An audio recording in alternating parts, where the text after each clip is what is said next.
हिंदी में जो छंद होता है उस छंद की परिभाषा क्या है, छंद के प्रकार कितने हैं और छंद की गणना कैसे की जाती है, आइए जानते हैं।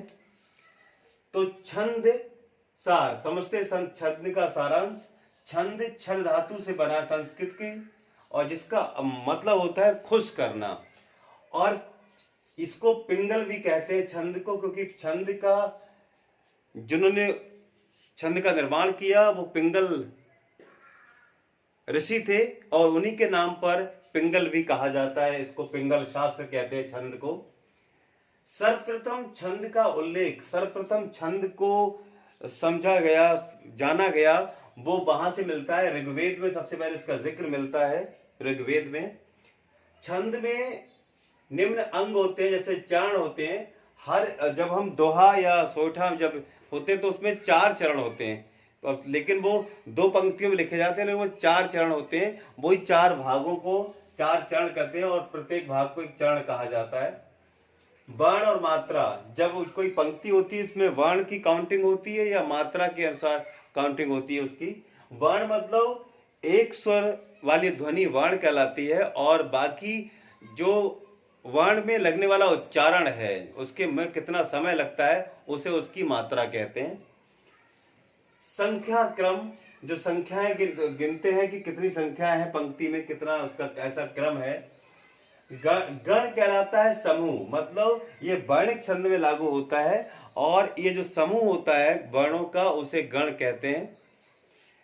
गति, गति मतलब होता है छंद को पढ़ने का जो प्रभाव होता है और ये जो लय होती है उसे गति कहते हैं। यति मतलब छंद में जो ब्राह्म लगते हैं वो ब्राह्म को हम यति कहते हैं। और तुक, छंद जो छंद में पंक्तियां लिखी जाती हैं उनके जो अंतिम पंक्ति का अंतिम जो शब्द होता है उसकी जो अंतिम अक्षर होते हैं वो अक्षर मैत्री होते हैं। मैत्री मतलब एक जैसी राइम देने वाले होते हैं, उन्हीं तुकांत कहते हैं। तो तुकांत होते छंद, आतुकांत होते हैं। जो आतुकांत छंद होते हैं उन्हीं को अंग्रेजी में ब्लैंक वर्स कहते हैं। अब आते हैं इसमें जो छंद है, छंद को 3 भागों में बांटा जाता है। 3 प्रकार का छंद है। एक को हम कहते हैं वर्णिक छंद जिसमें वर्णों की गणना की जाती है, मात्रिक छंद, और तीसरा है मुक्तक छंद। वर्णिक छंद में 3 प्रकार का, साधारण, अर्धसम और विषम। जो साधारण होता है वो 2 प्रकार का है। साधारण जो हमारा सम है, 3 प्रकार होते हैं इसके,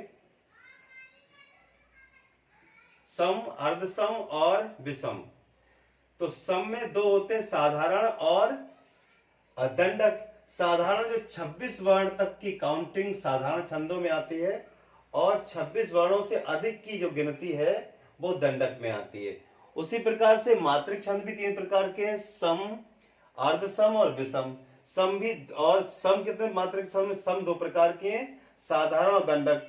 जो मात्रिक छंद साधारण 32 वर्णों तक होते हैं और दंडक है वो 32 वर्ण से अधिक होते हैं। अब हम जानते हैं समछंद, कुछ समछंदों को उदाहरण, जैसे चौपाई 16 मात्रा है, ये साधारण में आता है। हरिगीतिका है 28 मात्रा, ये भी साधारण में आता है। और आल्हा ये 31 मात्राएं होती हैं, ये भी साधारण छंद में है।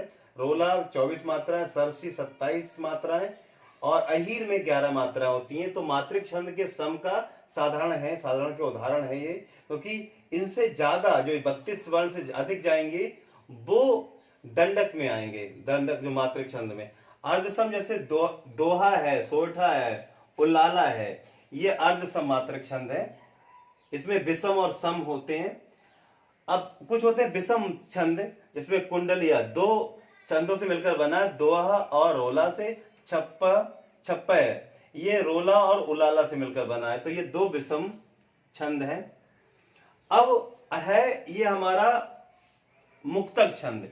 वर्णिक या मात्रिक प्रतिबंध ना हो, जो पंक्ति लिखे उसमें वर्ण की लिमिट ना हो और मात्रिक प्रतिबंध ना हो, मुक्तक होता है। लेकिन नाद और ताल के आधार पर पंक्तियां आए, मतलब स्वर, लय और उसके आधार पंक्तियां लिखी जाए, वो मुक्तक छंद है। जैसे निराला जी की जो कविता है जूही की कली, ये जूही की कली है, ये बहुत अच्छा उदाहरण है इसका, मुक्तक छंद का। अब जानते हैं कि जो जो छंद है, देखो गद्य है, जो साहित्य में गद्य और पद्य दो तरह, तो गद्य का नियामक जो है वो व्याकरण है, और जो पद्य है कविता, उसका नियामक उसका नियामक छंद शास्त्र है। तो गद्य का नियम, जैसे कहानी उपन्यास लिखते हैं तो उस गद्य का जो नियामक है वो व्याकरण पढ़ते हैं कि कैसे हम सेंटेंस फॉर्मेशन करेंगे।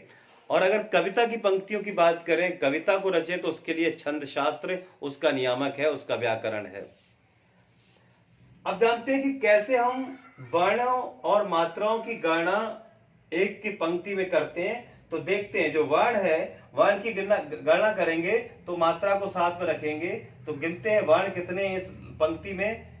तो 1 2 3 4 5 6 7 8 9 10 11 12, तो इसमें 12 वर्ण हैं।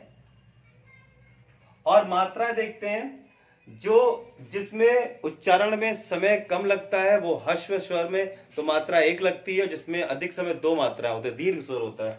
तो यहाँ 1 मात्रा, यहाँ 1, यहाँ 1, यहाँ 2 मात्राएं आएंगी, यहाँ 1, यहाँ 1 आएगी, यहाँ आ, क्योंकि ये उच्चारण दीर्घ है, यहाँ 1 आएगी, यहाँ 2, यहाँ 1 और यहाँ 2। अब गिन लेते हैं, 1 2 3 2 5 6 7 2 9 10 11 2 13 1 14 और 2 16। तो इसमें 16 मात्राएं हैं इस वाली पंक्ति में और 12 वर्ण हैं। ये मात्राएं हैं।